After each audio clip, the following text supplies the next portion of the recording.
Welcome to today's video. In today's video, we're going to be taking a look at a question on rate and extent of reactions. I've got the 2023 trial exam here, and we're looking at question 5, which is the question on rate and extent of reactions. So let's take a look. So the question reads, the following apparatus was used by a group of learners in an investigation to find out how the surface area affects the rate of the reaction between excess solid magnesium ruben and dilute nitric acid with a concentration of 0.05 moles per decimeter cube. Okay, so this is an investigation and they're trying to figure out the relationship between surface area and rate of reaction. So we already know that surface area is directly proportional to the rate. The surface area is directly proportional to the rate of a reaction. Okay, so what does that mean? That means when the surface area increases, the rate of the reaction also increases. Okay, and the surface area decreases, the rate of the reaction also decreases. So they're directly proportional. When one increases, so does the other, and vice versa.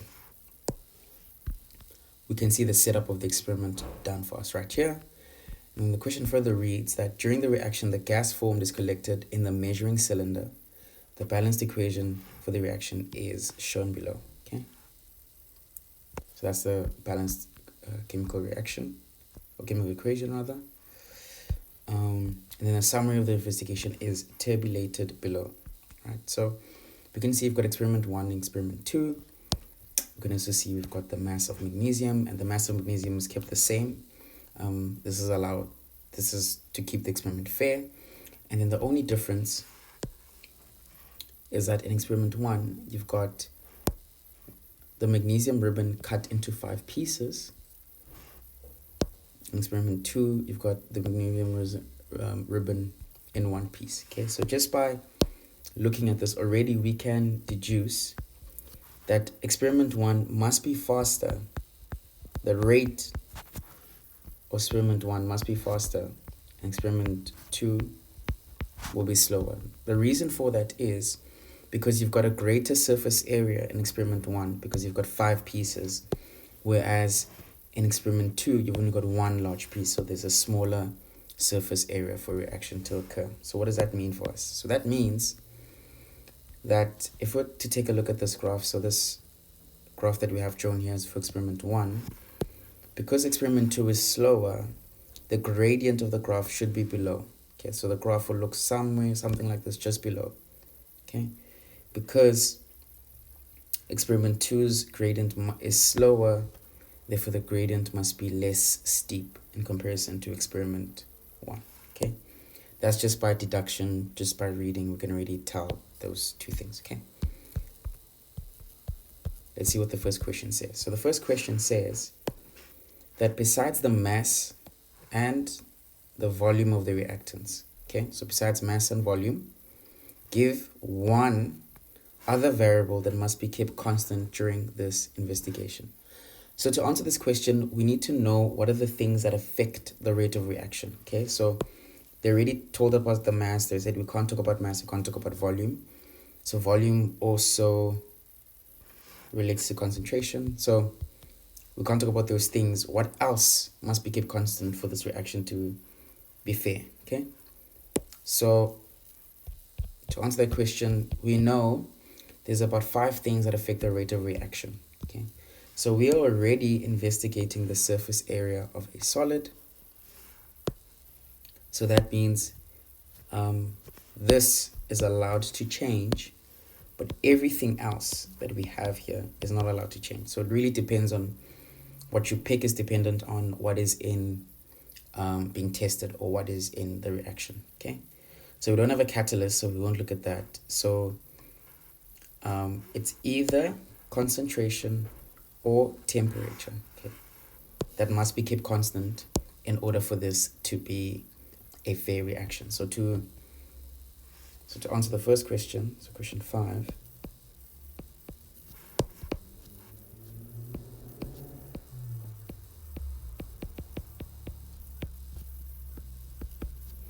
So you can either keep the temperature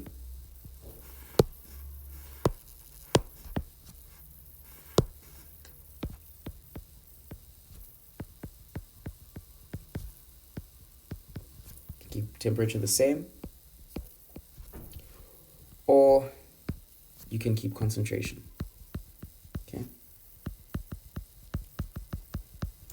But concentration of what specifically? So because we are comparing magnesium to nitric acid, we need the same amount of nitric acid in order for this to be a fair experiment. If we have a different amount of nitric acid, then the experiment becomes unfair. Okay. So you need to say concentration of nitric acid. Okay.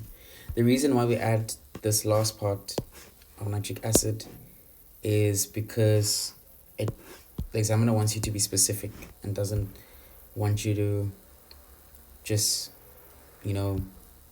copy what you already heard. Okay, just make it specific to the question. All right, that's 5.1. 5.2 reads that write down the dependent variable in this investigation. Okay, so the dependent variable is, it's in the word, it's dependent on something. Okay, so quick tip: when you've got a graph plotted for you like this, right, whatever is on the y-axis, okay, is always your dependent variable. Okay, and then whatever is on the x-axis is always your independent variable. Okay, so on the y-axis, what we have is the volume of the gas produced. So we know that the gas that is produced in this reaction is hydrogen gas. So that will become our dependent variable. So the volume of hydrogen, okay, of hydrogen gas. That becomes our dependent variable. 5.3 reads, use the graph to calculate the average rate of the reaction in centimeters cubed per second between 2 and 2.5 minutes. Okay, so if we take a look at our graph here, our graph's time is in seconds, and we're also calculated it in minutes. Okay, so we know that 2 minutes, that's the same as 120 seconds. Okay, because whenever you want to move from minutes to seconds, you just multiply by 60, and therefore 2.5 minutes will be 150 seconds. All right, so we're taking a look at the rate of reaction between 120, which is somewhere there, and 150. All right, so let's just write down the formula for us. Yeah, so we've got average rate will be the change, and now looking at the change in what? Okay, so we're looking at the change in volume, because that's what we have here, over the change in time. Okay, because we're asked to use the graph. So we're looking at the change in volume of the hydrogen gas over the change in time. All right, whenever you see this triangle, it means delta, which means change. Okay, so we can write this as the final volume minus the initial volume divided by the final time minus the initial time. Okay, now we can go back to our graph and try to figure out the values. So if I go to 120, draw a line all the way up there, and I trace it back. My initial is around 42 there. And if I go to 150, and I trace it back, my final is around 48. Okay, so the final volume is 48, the initial volume is 42, the final time, that is 150 seconds, The initial time is 120 seconds. So we've got 6 over 30. So the average rate is around 0.2 centimeter cubed per second. Okay? And that's the average rate. Pretty simple. The next question is asking us, will the rate at 250 seconds be greater than, less than, or equal to than the calculated rate in 5.3? So 250 seconds is much later than, our 150 and 120, so it's somewhere there. And we know that as time continues, the rate is slowing down. How can we tell? Because the graph in the beginning is quite steep, but then once it starts reaching this point, it starts to slow down, right? It starts to become less steep. So at 250 seconds, the rate will be much slower, okay? Because your reactants are being used up, and you can see that because the graph is less steep. All right. So the question is just give a reason for your answer. So you could just write that. You could just say it'll be less than. Okay, the rate will be less than. And the reason for that is at 250 seconds, the graph is less steep. Okay. Or you can say that at 250 seconds, you've got less reactants, or reactants are being used up. Anything along those lines should be acceptable by the examiner. 5.5 reads, predict how the gradient of the graph of experiment 2 will compare to that of experiment 1. Write down only, increase, decrease, or say the same. So we kind of already answered this question in the beginning when I said to you, simply just by looking at the state of division, I can already tell you that because experiment 2 has a smaller surface area, the rate will also be smaller. So it should be, the graph will look somewhere below, like that.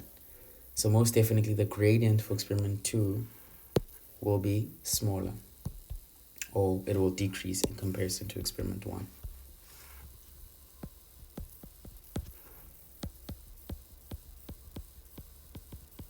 Beautiful. 5.5. 5.5 will ask to calculate the mass of magnesium metal, okay, that remains in the flask when the reaction has stopped. So this is at the end of the reaction, and we're asked to calculate the mass of the magnesium. And assuming that the molar volume is 23 decimeters cubed at room temperature. All right, so this is a stoichiometry question, and we can most definitely tackle it. So in order for us to answer this question, we have to take a look at the balanced chemical equation, right? So let's just copy that over.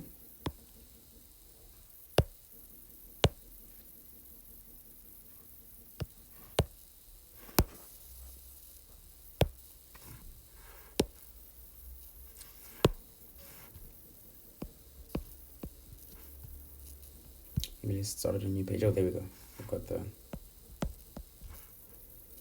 balanced chemical reaction here, right? So we're asked to figure out how much of magnesium is left at the end of the reaction. So we know initially we had 2 grams of magnesium. So at the end of the reaction, how much of magnesium is left? So how are we going to do that? So to do this, we are going to use the graph, right, that we've been given. And we're going to take a look at what happens at the end of the reaction. So at the end of the reaction is somewhere there. Okay. And we know that at the end of the reaction, we've got about 60 centimeter cubed, right, of hydrogen gas that is formed. Okay. So at the end, we've got a volume of hydrogen gas is about 60 centimeters cubed. So whenever you want to go from centimeters cubed to decimeters cubed, you can multiply by 10 to the minus 3, and that should give you 0.06 decimeter cubed. Okay, so that's the volume of the hydrogen gas. All right. That was produced. That's at the end of the reaction. Okay. So if I wanted to figure out the number of moles of hydrogen gas that was produced, I can use this formula, that volume divided by molar volume. Okay, it's going to give me a number of moles. So the volume is 0.06 decimeter cubed. The molar volume is 24 mole or decimeters per mole.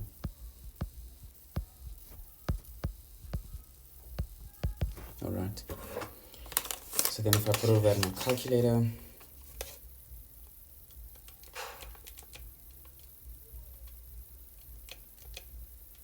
I should get 0.0025 moles. All right, that's the number of moles of the hydrogen gas. So that's the amount of hydrogen gas that was formed. Okay, so if you formed a certain amount of hydrogen gas, we can use stoichiometric ratio to figure out how much of magnesium was used to form this hydrogen gas. Okay, so we're going to use the stoichiometric ratio to do that. So because this equation is already balanced, okay, they told us that in the beginning of the question.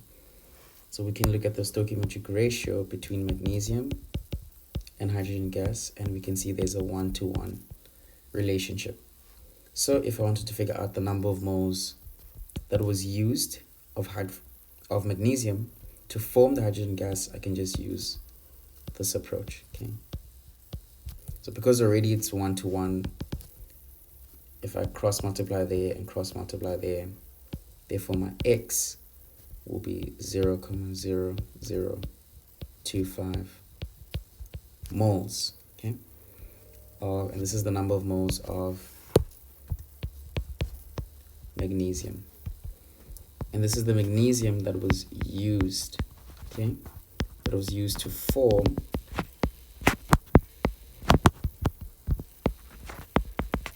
the hydrogen gas, okay?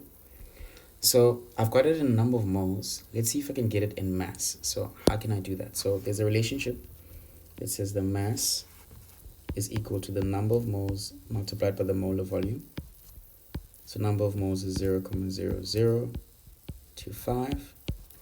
And the molar volume for magnesium, you can take a look at that from the periodic table, is around 24. Okay. So if you do the math, then you get a mass of 0.06 grams. Again, this is the mass of magnesium, okay, that was used. All right.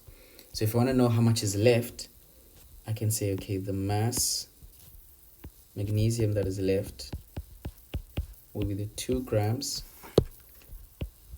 that I had initially minus my 0.06 grams that I used, and therefore I'm left with 1.94 grams.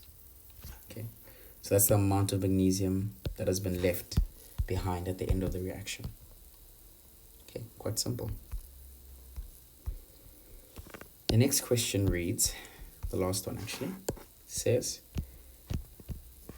that medication used to relieve headaches is available as powders or tablets. Okay, so that's the difference between a powder and tablet. And we're asked to use the collision theory to explain why powders provide faster relief than tablets. Okay, so this is again the issue of surface area. All right. So how do you answer this question? So to answer this question, we just simply say that when the reactant, okay, or rather when a substance, okay, is finely divided, okay, which is the powder, okay, the following happens. Okay, 1, there's a greater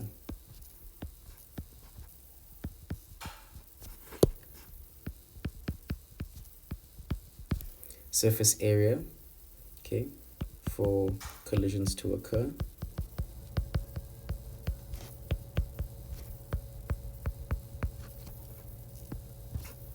Okay, therefore you've got more collisions per unit time, and therefore the rate of the reaction is faster. Okay. I found that it's always best to write it in bullet point form. It's just easier to read and it's easier for you to put your sentences together in comparison to writing a whole paragraph. So anything along the lines of what keywords we're looking for is greater surface area, more collisions per unit time, and therefore the rate of reaction is faster. So any of those two things, however you want to phrase it, as long as they're there, you get the full 2 marks. And yeah, that's the end of this question. Thank you so much for tuning in, and I will see you in the next one.